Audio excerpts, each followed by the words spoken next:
Today we're going to be making beef and cheese enchiladas. Basically what you'll need are the ingredients, which consist of about half a pound of beef, chuck, or pork. It can be ground up if you use chicken. That will be the same amount, just dice it up small. Half bell pepper, medium red onion or white onion, whichever you prefer. We're going to be using 4 miniature red onions for this particular dish. An 8-ounce can of tomato sauce, which we will be doctoring up with brown sugar, 1/4 teaspoon of cumin powder, 1/4 teaspoon of garlic, salt or powder. I have a chili pepper I'm going to put in there. Also, there's going to be a 1/2 teaspoon of chili powder and 1/4 teaspoon of oregano. Or you can just leave the tomato sauce plain, but I personally like it doctored up a bit. We'll also be using the green onions. Sour cream is optional. And then I'm going to use small tortillas, shells, about 4 to 6 of those, or you can use 4 8-inch round flour tortilla shells, or corn, either one.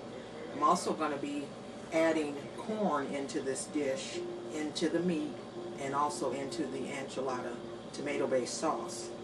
And that is optional. It's corn that's shucked right off the cob, and we're going to be putting it in a food processor because I don't like corn tortillas, but this will give it that corn kick without the wholeness of the corn tortilla.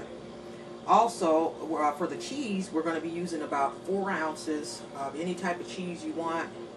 You can use cheddar. We're going to do 3 ounces of mild cheddar, and then also I'm going to use 1 ounce of non-fat cream cheese that I'm going to be putting in the sauce and a little bit in the meat as well. So we'll go ahead and get started on our beef and cheesy enchiladas.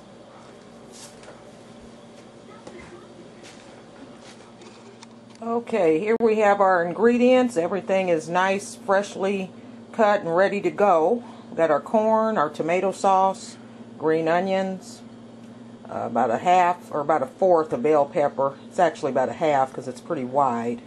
Here we have garlic. I think I forgot to mention garlic. You want to use about a teaspoon of that. Our miniature red garden baby onions there. And got some green chilies there. And our tortillas here. Got our hamburger meat there. Got our shredded cheddar. Our brown sugar for our sauce. And then cream cheese. Got our chili powder here. Oregano. I'm going to be seasoning my meat with Mrs. Dash Southwest Chipotle. Add a little kick to it without all the salt. And then our cumin powder here. We're using our food processor, of course.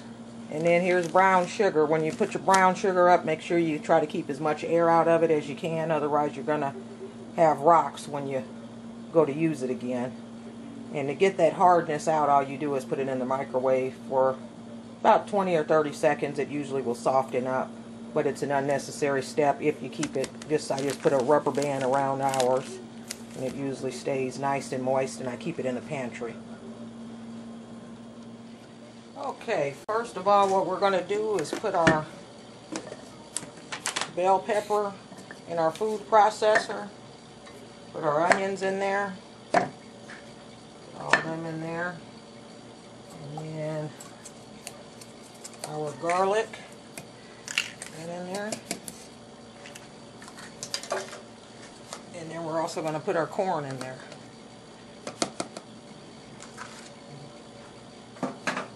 Process all that up like so.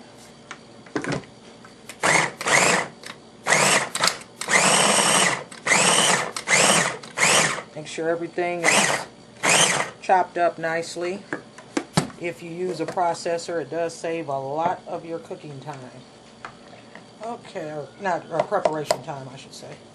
Alright, there we go.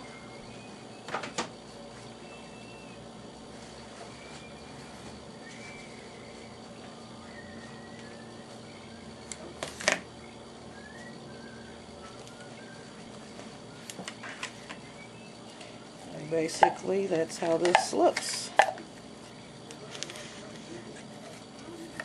all that out of there. And there's that. Got everything mixed up nice and chunky.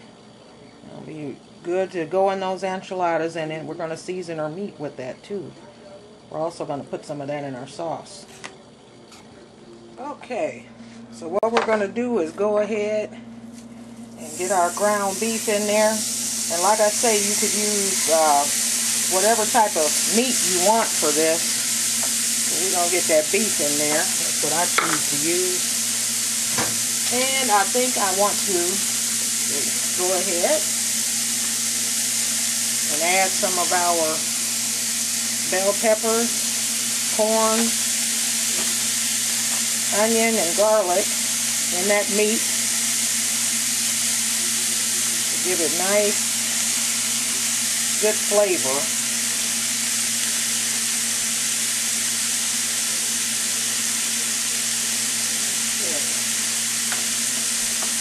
And we're also going to be adding that chipotle Mrs. Dash in there. And I'm just going to save just a little bit of this, as you can see, to put in our sauce. I don't like a plain tomato sauce. Some people do, and that is fine. Totally up to you. And as you can see here, I'm going to move the camera here, there's some foil over here. What I like to do with foil, when you use it to cover things in the oven, sometimes you may get that little food on the top of it. What you can do is wash that off with very hot water. And that's a good thing to kind of put your used the cooking spoons and stuff like that on. And if it's just vapor, you can rinse it off with really hot water. And you can use it again. I'm a big recycler, so I don't buy foil very much in the household. We get it 3 or 4 times a year. It's the only time we buy foil, actually. 75-foot boxes, they last quite a while. Okay, so we got our Mrs. Dash chipotle seasoning. We're also going to put some chili powder. And I believe I told you about a 1/4 teaspoon. Let me make sure. Chili powder. About a 1/2 teaspoon, actually. We better add a little bit more. There we go. A little bit of oregano in there, not too much. And we're also going to set it off with a little bit of cumin powder. And cumin powder is used in a lot of authentic Latino dishes. We use cumin or cumino powder, as they call it. I actually like quite a bit of it. But this here is you can put it in the sauce only too if you want, but I like the taste of it. I like to put it in the meat. Gives it a better taste if you ask me. Okay. And as usual, this is a dish for myself. Baby does not eat this either. I'll be preparing this for one, and I will eat off of it a few days, as I do most of my dishes that I am showing you. Okay, so we're going to go ahead, and as you can see, that's nice and mixed up. We're going to kind of just let it get done, and then I'll come back and give it my potato masher mashing and break up some of those chunks of ground beef before it gets all the way done. And we'll go ahead and head over here and make our enchilada sauce. Okay. So here's where you're going to want to measure out your seasonings. So we're going to be using about a teaspoon of brown sugar. It's about what this is, about a teaspoon. It doesn't have to be packed. It will melt in there. Go ahead and put that in there. And that is totally optional. If you don't care for brown sugar, don't worry about using it if you're trying to stay away from the sweeteners, which I am. But I do want a few extra seasonings I'm adding to this recipe.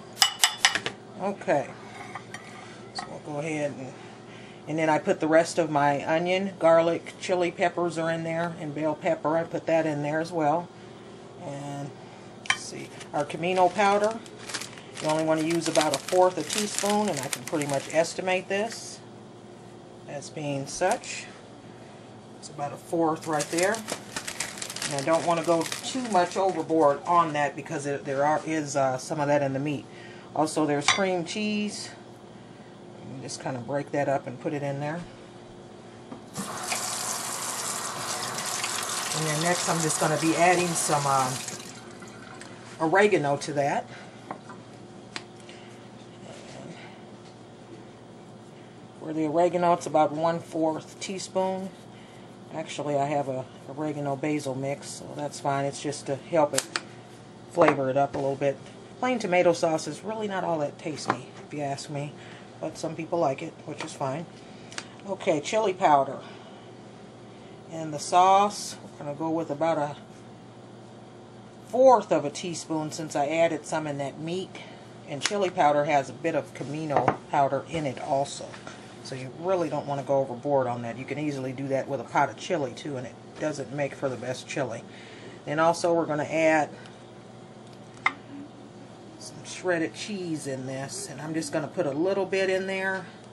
This is probably about 1/2 ounce is what I'm putting in there. Okay. And all we're going to do is just kind of stir that up. And you can, as the meat is cooking there on the stove, you do get a lot better flavor in the meat if you put a lid on it as it's cooking. Put a lid on it.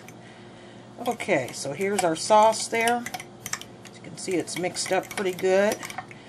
There is probably a chunk or two of cream cheese in there, which is fine. It will melt. You do want to have your oven preheating for this at about 325. Here's one of those cream cheese chunks there, but that's alright, it'll melt down. Because what you're going to do is put this in our 8x8 square baking dish over there. And that's what we'll be cooking our enchiladas in. And also have your tortillas on the stove because they'll be getting warm as well. These are our green onions from our community garden out here where I live, and I'm just going to cut those up.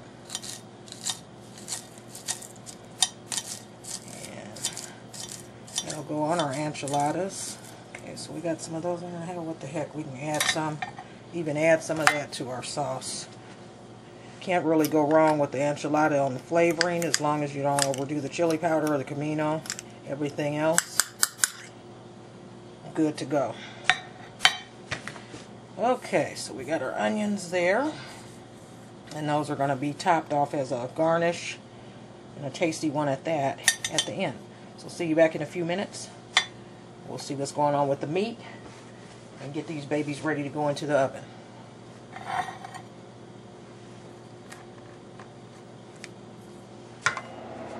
Okay, now what we're going to do here is spray our pan. If I can get it to spray. There we go. Let's give it a nice little spray. Okay. We're going to put some of our sauce in the pan here. Just kind of spread it around the bottom. Makeshift deal here is the silicone holder there. Kind of put that there to keep that from moving, like so. Okay, I got a better deal here.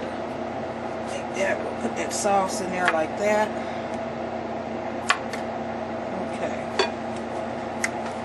Kind of brush it around like so.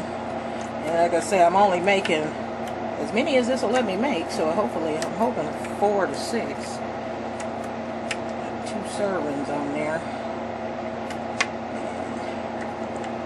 Okay.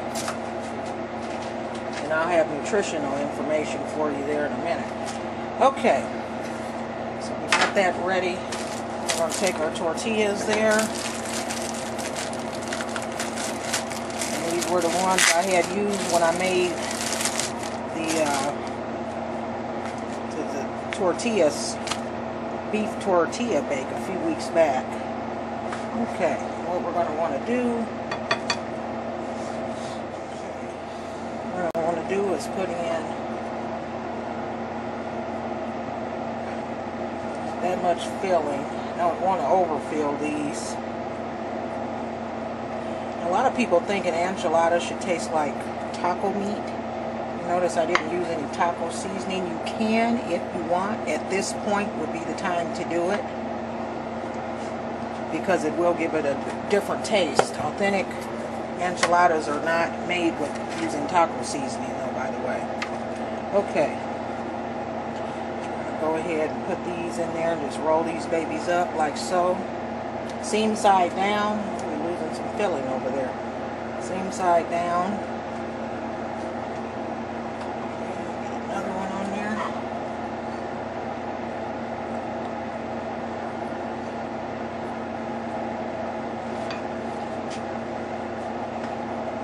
And just kind of spread that. This is where my apron really comes in handy. Here can get a little messy. And you can put about as much meat in these as you want. Same side down. Okay. And our oven is on. Put it up a little bit to 325. Looks like this will make about, this will make about 4, maybe 5. Maybe I just stuff all that in another one.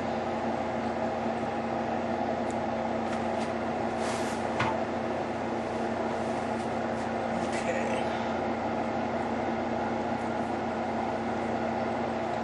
And if this is if you lose a little bit of meat and stuff on there, that's all right. Kind of separate these like we did our chicken tortilla bake that I made a few weeks ago. Kind of separated them, but we'll look at that when we get to that point.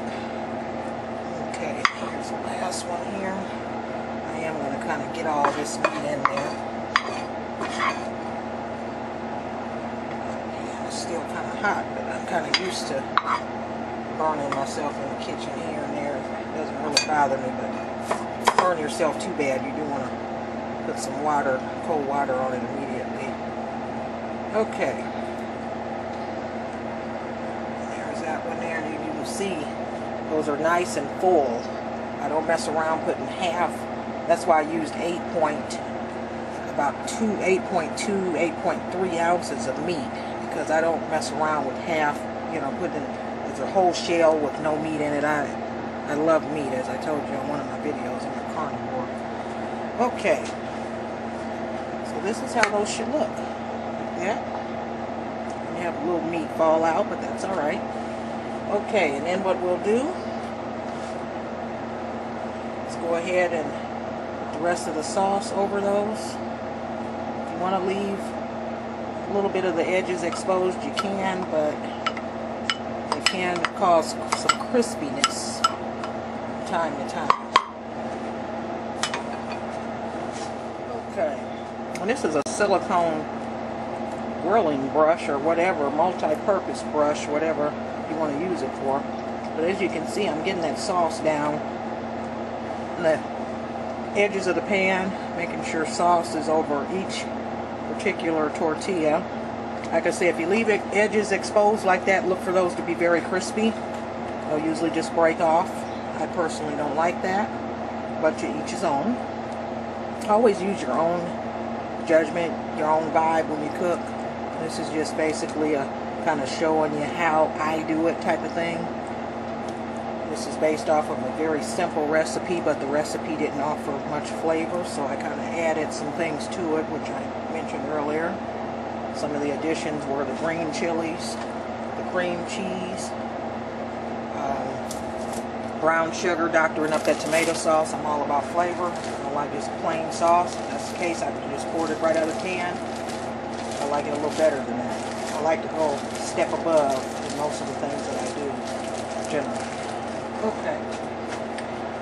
So, we got our cheddar cheese here, and this is what we saved the rest of that cheese for. If you notice, this is probably about 2 to 2.5 ounces of cheese that's left there. Okay, now I'm going to go ahead and cover this up, and here's our foil. The thing about that foil that we were using, I was telling you about, we use that as a spoon holder or something like that after you've baked with it a time or two and cleaned it off with really, really hot water, of course. You can just fold it up and throw it away. One less dish that you have to worry about washing. Okay. Alright, now we're going to cover this with foil, and as I usually do, I'll spray my foil with a ounce of cooking spray. If you want to put more oregano or something like that on the top of your food, I think I just got a quick idea. I'll sprinkle some of my little secret stuffy on here. This is some more seasoning that I made up. I mixed up a bunch of stuff, and this stuff really tastes good over foods. And it's not MSG. It's a secret mixture of ingredients that I use to make things taste a little better at the end. Okay, so there we go. Got that all ready to go in the oven, doctored up. Cover it up with the foil. Make sure you don't have your foil touching the enchiladas there. And give it that little pool right there. It'll give it a little bubble usually in the middle. And then we'll put these in the oven for about 30 minutes. Come back and see what they're hitting for. Okay, here are the finished product of the cheesy beef enchiladas. Looks very good. In there, nice cheese consistency. Let's see here. Got our meat in there still. All right. And as I mentioned, that excess foil that we have, reuse it. Wash it off with very hot water. You can use it as a deal to set a spoon on when you're cooking, or you can just reuse it to cover food again. But do make sure you use very hot water to get any oils or bacteria off of there. You don't want anything falling down into the next dish that you put in the oven. So that's why a lot of times if they have food on them, use them to put spoons or something like that on that you're going to be putting back in something hot. It'll kill any excess bacteria, but it should come off if your hot water heater is up high enough, it should come off. Alright, so we'll check these out in a second.